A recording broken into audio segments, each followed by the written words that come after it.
essa é a segunda parte do texto narrativo. Fiquei de mostrar para vocês a estrutura da narração, os elementos, o tipo de personagem e a gente finalizar com a proposta de redação de vocês. Então vamos lá. A estrutura da narrativa tem que ter o quê? Uma apresentação, que a gente também chama de introdução, né? Que é a parte que a gente vai apresentar os personagens, o local, o tempo, tudo que acontece na história. O desenvolvimento, que a gente chama, né, como se fosse o meio do texto, que é a grande parte da história que é desenvolvida com foco nas ações dos personagens. Depois a gente tem que ter o clímax, que é a parte do desenvolvimento da história, onde designa o momento mais emocionante dessa história, dessa narrativa. Que acontece alguma coisa e ali tá para decidir, é como se fosse numa novela, que tá para decidir alguma coisa muito importante daquela história. O desfecho, que a gente também chama de conclusão, que é determinado pela parte final da narrativa, onde, a partir dos acontecimentos, os conflitos vão sendo desenvolvidos, tá? Então, aqui que a gente fecha a história e fecha tudo que a gente já desenvolveu em toda a nossa história narrativa. Elementos da narrativa. A gente já falou um pouquinho disso no outro vídeo, mas aqui a gente vai falar um pouco mais detidamente. A gente tem que ter o narrador, que é aquele que narra a história. A gente tem o narrador observador, personagem e onisciente. Na redação que eu pedi para vocês, eu pedi o narrador, que ele na verdade vai ser um narrador personagem e tal.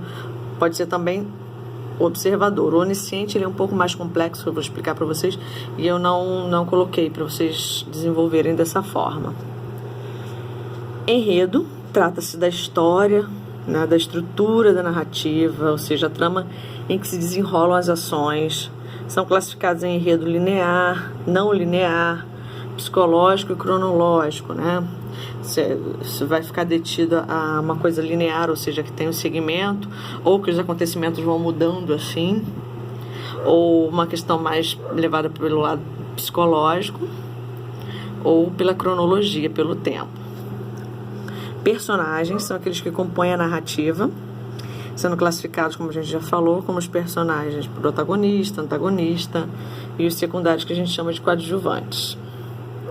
O tempo, que está relacionado com a marcação do tempo, né, dentro da narrativa. O espaço, onde a narrativa se desenvolve, que pode acontecer no ambiente físico, no ambiente psicológico ou no ambiente social. Mas na narrativa que eu pedi para vocês, vai ser num tempo físico, tá? Vai ter um espaço delimitado para vocês contarem a história. Tipos de narrador. Então a gente tem aí, vamos começar com o narrador personagem, que a gente tem 3, né? O personagem é o primeiro, é narrado em primeira pessoa, onde o narrador é um personagem e participa das ações.